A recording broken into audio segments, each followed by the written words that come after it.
नमस्ते विद्यार्थी मित्रांनो, आपण आज या ठिकाणी जे केंद्रीय शासन व्यवस्था आहे या संबंधीच्या एक महत्त्वाच्या टॉपिकची चर्चा या ठिकाणी करत आहोत। याच्या आधीच्या व्हिडिओमध्ये आपण पाहिलेलं आहे बघा। याच्या मागे आपण ज्यावेळेस सेवावलोकन करतो, मागे वळून बघतो, पॉलिटीच्या आत्तापर्यंतचे व्हिडिओ जर आपण पाहिले तर आपल्याला दिसतं की आपण संविधान सभेची निर्मिती प्रक्रिया इथपासून सुरुवात केली होती आणि उद्देशपत्रिका असेल किंवा कलम 1 ते 51 पर्यंत आपण एक बंच कव्हर केला होता। त्याच्यानंतर आपण पुढे आलो होतो, जे संसदीय शासन व्यवस्था केंद्रीय लेवलची आहे त्याच्यामध्ये आपण एंट्री केली होती कलम 52 नुसार आणि आपण राष्ट्रपती आणि उपराष्ट्रपती पदासंबंधीची चर्चा त्या ठिकाणी केली होती। आता पुढे आपण येणार आहोत। पुढचा आजचा जो आपला चॅप्टर चर्चेचा आहे तर तो आहे पंतप्रधान आणि त्यांचं मंत्रिमंडळ। या संबंधीची चर्चा आज आपण करत आहोत, पंतप्रधान आणि त्यांच्या मंत्रिमंडळाच्या संबंधित। तर चला तर आपण डिस्कस करूयात। आता सगळ्यात महत्त्वाचं आपल्याला हे माहीत पाहिजे की पंतप्रधान हे जे पद आहे त्या पदासंबंधीचे कोणते आर्टिकल्स आपल्याला माहीत पाहिजेत। तर कलम 74 आणि 75 या ठिकाणी मी दिलेलं आहे। कलम 74 आणि 75 हे दोन आर्टिकल्स आपल्याला माहीत पाहिजे। आता हे 74 75 कुठे इंटरलिंक आहेत तर कलम 53 ला इंटरलिंक आहेत। का आहेत तर कलम 53 काय सांगत आहे, आपण राष्ट्रपती पदासंबंधीची चर्चा पाहिली होती 52 पासून। 53 मध्ये काय सांगितलेलं आहे की राष्ट्रपतींच्या नावाने देशाचा राज्यकारभार चालेल, बरोबर आहे। आता राष्ट्रपतीच्या नावाने देशाचा राज्यकारभार चालेल, मग स्वतः राष्ट्रपती येऊन इथं राज्यकारभार करतात का तर नाहीत करत। मग त्यांचं ते काम कोण करतं तर पंतप्रधान आणि त्यांचं मंत्रिमंडळ करत असतं, बरोबर आहे। ही गोष्ट आपण लक्षात घ्यायला पाहिजे। त्यामुळं घटनात्मक प्रमुख जरी राष्ट्रपती असले तरी वास्तवातलं प्रमुख कोण आहे, पंतप्रधान असतात। हे ह्या मुद्द्यावरती प्रश्न विचारला जातो। घटनात्मक प्रमुख राष्ट्रपती, वास्तव प्रमुख पंतप्रधान। शासनरूपी जहाजेचा कप्तान असेल, समानातील प्रथम यासारखे टायटल्स पंतप्रधान पदासाठी दिलेले आपल्याला दिसतात। म्हणजे हे पद महत्त्वाचं आहे।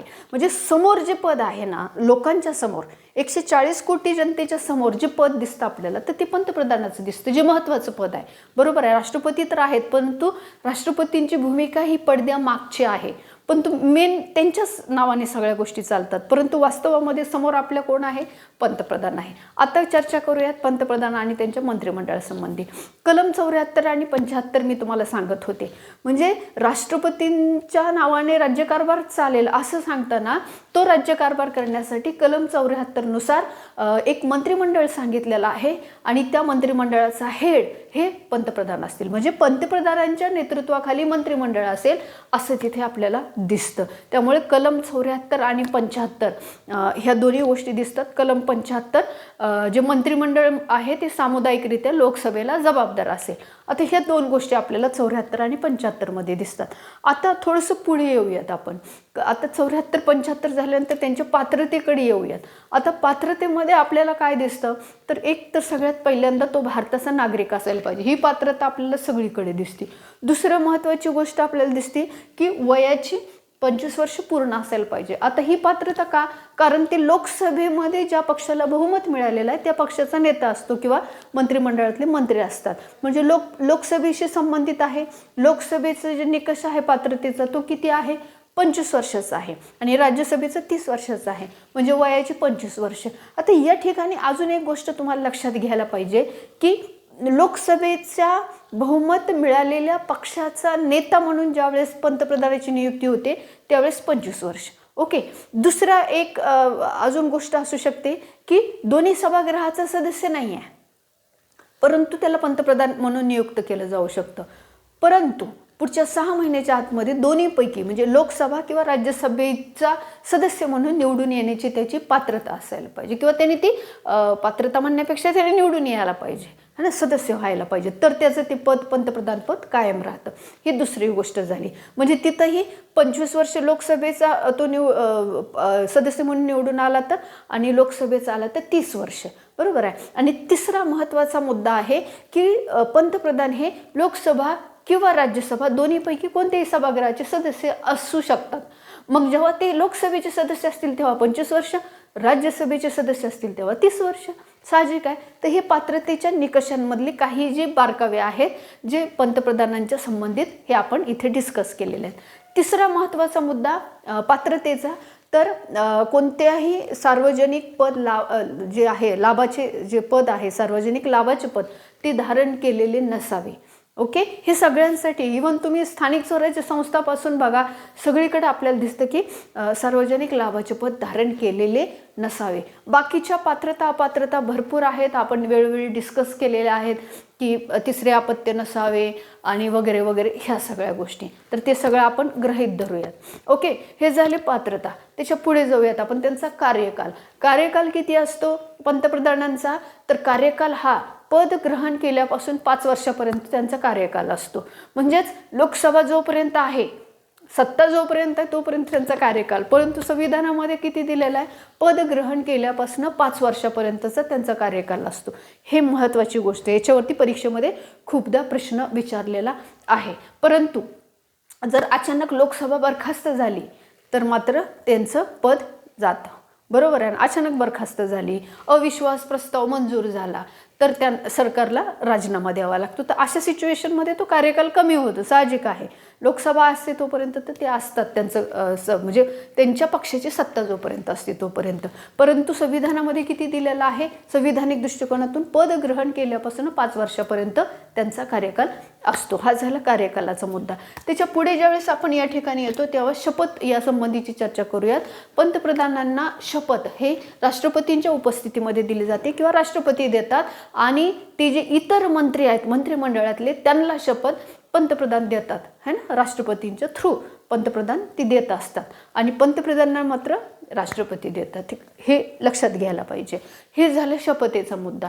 त्याच्यानंतर आपण कार्यकाल पाहिला, शपथ पाहिला. आता वेतन, भत्ते, पेन्शन या संबंधीची चर्चा करूयात. त्यांचं जे वेतन आहे ते संसदीय कायद्यानुसार ठरवलं जातं. आता तर वाढलेलं आहे बऱ्यापैकी, है ना. तर ते वेतन, भत्ते ह्या सगळ्या गोष्टी तर मिळतच असतात आणि दरवेळेस ही वाढ होते वेतन आयोगानुसार. तर संसदीय कायद्यानुसार हे ठरवलं जातं आणि आताचं तुम्ही करंट बघून घ्या किती पेमेंट आहे ते. तर या पद्धतीनं त्यांच्या पेमेंटची चर्चा. भत्ते तर मिळतात आणि पेन्शन शेवटचं जे मंथ असतो त्यांचा कार्यकालाचा त्यावेळेस जेवढं पेमेंट असेल त्याच्या 50% त्यांना पेन्शन मिळत असते. तर ह्या एक गोष्टी आपण कव्हर केलेल्या आहेत. त्यांच्या अधिकार आणि कर्तव्यांचा जर आपण विचार केला तर अधिकार कर्तव्य साहजिक आपल्या सगळ्याला माहिती आहे. जे वास्तव प्रमुख आहेत, समोर येऊन बोलतात, प्रवक्ता असतात पक्षाचा, सगळे ध्येय धोरणांची घोषणा करतात, है ना. आपण म्हणतो ना घोषणाबाजी करतात पंतप्रधान येऊन, है ना. ती जेव्हा आपण बोलतो त्यावेळेस ती त्यांचं कामच आहे की पक्षांनी जे डिसिजन घेतला आहे तो कोणता मंत्री प्रेझेंट नाही करत, तर ते कोण प्रेझेंट करतात? समोर आपल्यासमोर येऊन 140 कोटी जनतेच्या पंतप्रधान प्रेझेंट करत असतात भाषण देऊन, है ना, किंवा संसदेमध्ये. तर ह्या सगळ्या गोष्टीमध्ये जी महत्त्वाचा डिसाइडिंग रोल कोणाचा असतो? पंतप्रधानांचा असतो. साहजिक आहे याला सपोर्टिव्ह त्यांना चर्चा पण करावी लागते, कारण देशाचा राज्यकारभार राष्ट्रपतींच्या नावाने चालत असतो. त्यामुळे राष्ट्रपती याला जबाबदार असतातच. म्हणजे सगळ्यात शेवटचं खापर महत्त्वाचं कोणाच्या माती फुटत असते? राष्ट्रपतींच्या. पण ते आपल्याला दिसत नाही कारण ते अदृश्य आहे, अदृश्य शक्ती आपण म्हणूया त्याला. तर अशा पद्धतीनं तर हे पंतप्रधान जे आहेत तर हे काय काय करत असतात? प्रवक्ता म्हणून काम करतात, सरकारची ध्येय धोरणं घोषणा करत असतात, लोकांना सांगत असतात, जाहीर करत असतात. अशा पद्धतीनं संसदेमध्ये आपली पक्षाची जी गोष्टी आहेत त्या सगळ्या प्रेझेंट करत असतात. तर ह्या सगळ्या गोष्टी ज्या आहेत तर ती गोष्टी पक्षाच्या थ्रू समाजाच्या कल्याणासाठीच्या त्या करत असतात. आता याच्या पुढे जाऊन काही महत्त्वाचे आयोग आहेत त्याचे ते अध्यक्षपद भूषवतात. जसं नीती आयोग आहे, जलसंपदा आयोग आहे, याचे अध्यक्षस्थानसुद्धा ते भूषवत असतात. तसंच विविध ज्या नियुक्त्या आहेत ज्या राष्ट्रपती करतात त्या नियुक्त्यांमध्ये सल्ला देण्याचं सुद्धा कार्य जे आहे तर ते कोण करत असतात? पंतप्रधान करत असतात. ही पण गोष्ट लक्षात ठेवा. आणि या पद्धतीनं कलम 74-75ला आपण फेस केलेलं आहे की पंतप्रधान आणि त्यांचं मंत्रिमंडळ. तर हे म्हणजे क्लिअर आपल्याला हे असायला पाहिजे की राष्ट्रपतींना सल्ला देण्यासाठी हे मंत्रिमंडळ आणि पंतप्रधान असतात. ही नेहमी डोक्यात ठेवायचं. परंतु ते समोर दिसतात म्हणून ते वास्तव असतात. आपल्याला वाटतं सगळं तीच करतात, है ना. पण वास्तव माणूस मागचा कोण? राष्ट्रपती असतात. तर अशा पद्धतीनं हे झालं. आता येऊयात थोडंसं त्यांच्या मंत्रिमंडळाकडे. मंत्रिमंडळ बघताना आपल्याला एक महत्त्वाची गोष्ट आहे, एकूण सदस्य संख्येच्या जी त्यांचं लोकसभेमध्ये जेवढं सदस्य संख्या असतात त्याच्या 15% मंत्रिमंडळामध्ये जास्त मंत्री असतं कामा नये. क्रायटेरिया संविधानामध्ये लावलेला आहे. तर हे मंत्री जे असतात हे या मंत्र्यांचे तीन प्रकार असतात या मंत्रिमंडळातल्या. एक असतात कॅबिनेट मंत्री असतात, महत्त्वाचे खाते, अर्थ असेल, संरक्षण खातं असेल, त्यानंतर रेल्वे खातं असेल, अशी विविध जी महत्त्वाची खाते आहेत तर ती कॅबिनेट मंत्र्याकडे असतात. स्वतंत्र त्यांना विभाग असतो आणि सगळे अधिकार बऱ्यापैकी असतात. आणि याच्यानंतरचं जे मंत्री असतात, तीन प्रकारच्या मंत्र्यामध्ये एक कॅबिनेट, दुसरे असतात ते राज्यमंत्री असतात. तर हे काय करत असतात, कॅबिनेट मंत्र्याला मदत करण्याचं काम करत असतात. तिसरे असतात ते उपमंत्री असतात. ह्यांना काही स्वतंत्र प्रभार वगैरे असं काही नसते भानगड. ते काय करत असतात, वरून जे सांगितलं आम्हाला ह्या क्षेत्रात संबंधित आम्हाला थोडीशी माहिती द्या, तर ते गोळा करून देत असतात. अशा पद्धतीने सपोर्टिव्ह काम एकामेकाला हे करत असतात. परंतु मेन स्ट्रॉंगली कोण असतं मंत्रिमंडळामध्ये, कॅबिनेट मंत्री असतात. हे आपल्याला लक्षात ठेवायला पाहिजे. ह्या कॅबिनेट मंत्र्यामध्ये महत्त्वाचं अजून एक गोष्ट असते ती म्हणजे किचन कॅबिनेट. तर ह्या सगळ्या मंत्र्यांपैकी महत्त्वाचे काही 4-5 लोक त्याच्यामध्ये असतात जे किचन कॅबिनेटमध्ये असतात, जे पंतप्रधानांची खूप जवळचे असतात. म्हणजे कोणताही डिसिजन घेताना पंतप्रधान किचन कॅबिनेटच्या मंत्र्यांशी आधी चर्चा करतात, ठरवतात आणि मग बाहेर ती न्यूज येत असते. अशा रीतीने किचन कॅबिनेटची सुद्धा संकल्पना मंत्रिमंडळाच्या अंतर्गत येते. तर अशा रीतीने हे जे मंत्रिमंडळ आहे हे सामुदायिकरित्या लोकसभेला जबाबदार असतं, लक्षात घ्या. आणि वैयक्तिकरित्या राष्ट्रपतींना जबाबदार असतं. मग सगळे मंत्री असतील किंवा पंतप्रधान असतील. सामुदायिकरित्या लोकसभेला ह्या मुद्द्यावरती वारंवार प्रश्न विचारलेले आहेत. आणि वैयक्तिकरित्या कोणाला, तर राष्ट्रपतींना. तर अशा पद्धतीनं ह्या सगळ्या गोष्टी आहेत. जोपर्यंत सरकार असतं तोपर्यंत हे सगळे असतात. ज्या दिवशी सरकार पडतं मग सरकार कसंही पडू शकतं, कार्यकाल पूर्ण झाला म्हणून पडू शकतं, किंवा अचानक पंतप्रधानांचा मृत्यू वगैरे अचानक झाला म्हणूनही बरखास्त होऊ शकतं, किंवा अविश्वास प्रस्ताव पारित झाला म्हणूनही होऊ शकतं. तर असं पण रेग्युलरली आपण बघतो की 5 वर्षापर्यंत असतं. इव्हन आपण अटल बिहारी वाजपेयींचं ज्यावेळेस ते पंतप्रधान झाले तर 13 दिवसाचं सरकार होतं ते, हां ना. तर पण ते पंतप्रधान होते 13 दिवसाचे का असं ना. ते ही पण गोष्ट आहे. आता मोदीजी 10 वर्ष झालं ते आहेत. तर अशा पद्धतीनं जोपर्यंत त्यांचं अस्तित्व पक्षाचं तिथे असतं लोकसभेमध्ये तोपर्यंत ते असतात. तर अशा पद्धतीने 2024 मध्ये पुढचं इलेक्शन आहे, नवीन लोकसभाची निर्मिती होणार आहे. आणि तिसरी महत्त्वाची गोष्ट याच्यामध्ये अशी येते की आत्तापर्यंत कोण कोण पंतप्रधान होतं हे तुम्हाला बघणं गरजेचं आहे. नेहरूजींपासून मोदीजींपर्यंत हे सगळे लोक बघणं गरजेचं आहे. मोदीजींचा क्रमांक कितवा आहे, कारण 2014मध्ये ते जेव्हा झाले त्यावेळेस माझ्या माहितीप्रमाणे 14वे पंतप्रधान होते. आता 15वे 19मध्ये. तर आता पुढं जर झालेच तर ते 16वे असतील, किंवा जे कोणी होईल ते 16वा असेल. तर अशा पद्धतीनं हा पण एक क्रम लक्षात घ्या.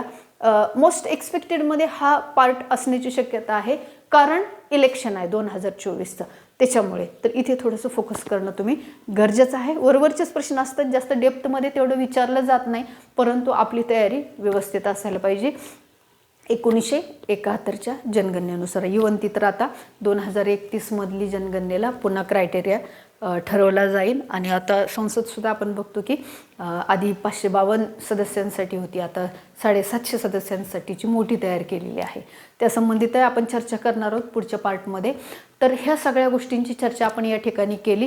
प्रश्न विचारले जातात तर कलम 74-75वर विचारले जाऊ शकतात, कार्यकालावरती विचारले जाऊ शकतात, शपथवरती विचारले जाऊ शकतात. त्यानंतर प्रश्न कशावर विचारले जातात, त्यांच्या जे कोणत्या आयोगाचे अध्यक्ष असतात त्याच्यावरती विचारलं जाऊ शकेल प्रश्न. त्यानंतर वेतन भत्त्यावरती एवढं नाही विचारलं जात. मंत्रिमंडळासंबंधीचं कॅबिनेट मंत्र्यांवरती थोडासा एखादा दुसरा प्रश्न विचारला जाऊ शकतो. आणि सामुदायिकरित्या कुणाला जबाबदार असतात, वैयक्तिकरित्या कुणाला, याच्यावरती एखादा प्रश्न बनू शकतो. तर प्रश्नांचं हे एकंदरीत स्वरूप आणि क्रमांकाने कितवे आहेत आत्ता, आणि अशा पद्धतीनं किती झालेत आत्तापर्यंत पंतप्रधान, आणि वास्तव प्रमुख त्यांचे टायटल समानातील पहिला वगैरे, याच्यावरती एखादा प्रश्न, म्हणजे एक 10-12 प्रश्न ह्या चॅप्टरवरती विचारले जाऊ शकतात. परंतु मोस्ट एक्सपेक्टेडमध्ये यावेळेस हा चॅप्टर असण्याची शक्यता आहे, कारण 2024च्या निवडणुका. ओके, तर त्याच्यामुळे आपण बघूयात आता. कारण मला वाटतं आत्तापर्यंत 10 वर्ष पंतप्रधान एक व्यक्ती राहिलेली आहे, आधीचे पंतप्रधानांचा विचार केला, पण तिसरी टर्मला नाही राहिलेलं कोणी. तर ह्यावेळेस जर असेल ते भविष्यामध्ये पुढे मोदीजींचं, तर ती अजून एक आपल्याला एक करंटचा इव्हेंट होणार आहे परीक्षेसाठी. तर ठीक आहे, बघूयात आता आपण तर ह्या सगळ्या गोष्टी. तर हा चॅप्टर इथे आपण थांबवतोय. पुढच्या चॅप्टरमध्ये भेटणार आहोत, ज्याच्यामध्ये आपल्याला अजून महान्यायवादीची चर्चा राहिलेली आहे, संसदेची चर्चा राहिलेली आहे, जिथे राज्यसभा आणि लोकसभेची आपण चर्चा करणार आहोत. त्याचबरोबर नियंत्रक आणि महालेखा परीक्षक हे पण राहिलेलं आहे. तर एवढा जर चर्चा झाली तर आपला दुसरा बंच जो आहे, जो पॉलिटीचा आहे, तर तो बऱ्यापैकी कव्हर झालेला असेल. तर अशा पद्धतीने या ठिकाणी आपण थांबूयात. हा पॉलिटीचा व्हिडिओ आपला झाला. हिस्ट्रीचा आपण काल परवा टाकलेला थोडा डिलीट केला, तो एकत्रितरित्या तुम्हाला मी देते आहे. आर्य समाज, रामकृष्ण मिशन, त्यानंतर थिओसॉफिकल सोसायटी आणि यंग बंगाल चळवळ, ते एकत्रितरित्या तुम्हाला ते देते, म्हणजे ऐकताना ते बऱ्यापैकी कम्फर्टेबल होईल म्हणून आपण तो डिलीट केलेला आहे. तर ते पण मी तुम्हाला आता व्हिडिओ टाकते आणि जॉग्रफीचा सुद्धा एक व्हिडिओ, असे एक 2-3 दिवसामध्ये 3 व्हिडिओ तुम्हाला येतील. ओके, थांबूयात आपण पुढच्या व्हिडिओपर्यंत. धन्यवाद.